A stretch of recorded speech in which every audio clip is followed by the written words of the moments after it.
নমস্কার বন্ধুরা, সবাই কেমন আছেন? চলে এলাম একটি নতুন ভিডিও নিয়ে।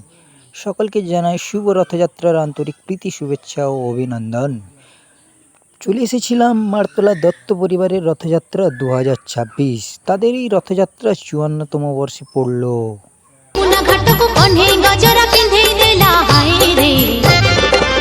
শ্রাবণ মাসরে গোপাল